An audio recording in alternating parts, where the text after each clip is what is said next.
Today we are going over the case of Sierra Lamar, who went missing on March 16th in 2012 in Morgan Hill, California. Now, Sierra is from Fremont, California, and that is also where I went to high school.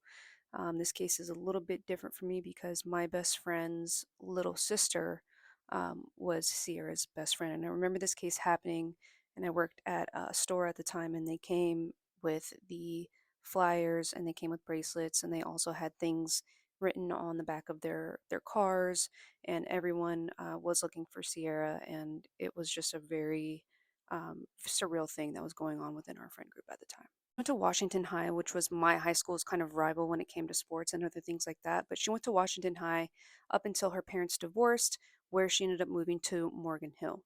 Now, Morgan Hill, like I said, is about 30 minutes away from Fremont, but Morgan Hill does have a lot of farm, which means there's a lot of desolate or vacant land. Now, friends and people say that they knew Sierra, knew that she was very funny, she was playful, she was the star cheerleader, and she had a lot of life to live. She also had a big social life and had a lot of friends and was very, very popular. Washington High cheerleaders with then 15-year-old Sierra Lamar. She was my best friend at the time. Chana Foreman says she and Sierra were inseparable, and Foreman thinks of her young friend often. She was a very, very interesting character, like very on her own. She was outstanding and very bright. Like anyone knew who she was just by her presence in a room. Now, on March 16th, Sierra woke up around 6 a.m. and started to get ready for school. She had to take the bus around 7:30, so she wanted to make sure that she had enough time to put on her makeup and get ready before heading out the door. After getting ready, she snapped this last Snapchat selfie before heading out the door and heading to that bus stop.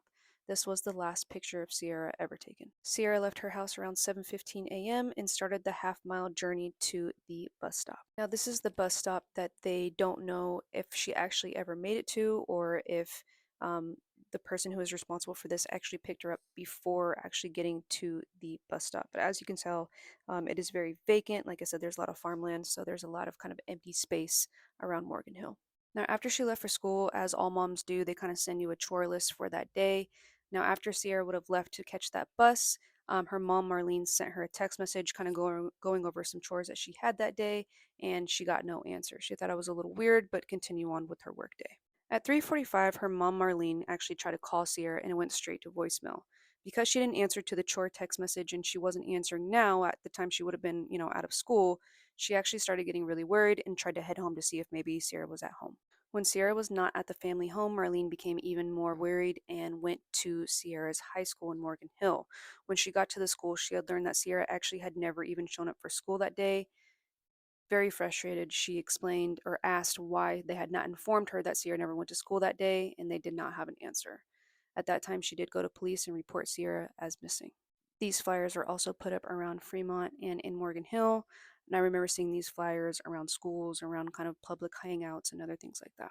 Now, on March 17th, they actually get a ping from Sierra's phone. Sierra's phone was found in dirt, which appeared to be thrown from a vehicle and originally turned off. Now, the only reason that the phone had actually turned on was because it had gotten wet and the phone thought that it was charging, turning the phone on, allowing it to ping to a nearby tower. Also, the fact that the only reason they got a ping was for fate. Like I said, the sprinklers had turned on, the phone had, water had gone into the phone. The phone had thought the water was some sort of electrical charge, which turned the phone on, allowing it to ping. This part always kind of sticks with me. March 18th, they search a nearby shed, which is a few miles from Sierra's home, and they find her black Juicy Couture bag stuffed in between the shed and a cactus. Now, in the bag that they found on the cactus was kind of normal contents, as you see here, some letters, some normal things that a student would take, but also in the bag was Sierra Lamar's full outfit that she had worn that day: her socks, her shoes, her underwear, her San Jose Shark sweater that she was wearing that day, and her jeans, and they all appeared to be dirty, like she had been dragged. Police send the bag in for testing, and 3 weeks later, they found the DNA, I'll say male, evidence of Antolin Garcia Torres. Like I said, his male DNA was found on her pants and on her socks. He was 21 years old at the time. Now, he did have priors of felony assaults in 2009, and he lived 7 miles away from Sierra Lamar's bus stop.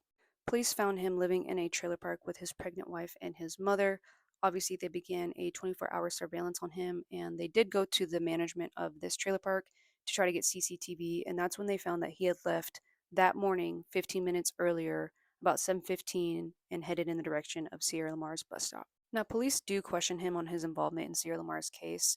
His only explanation of why his DNA would have shown up on Sierra Lamar's pants and on her socks, male DNA, may I add, was that he likes to drive around, pleasure himself, and then throw his finished napkin out of random windows at random times. And that's how his DNA would have gone on Sierra Lamar's items.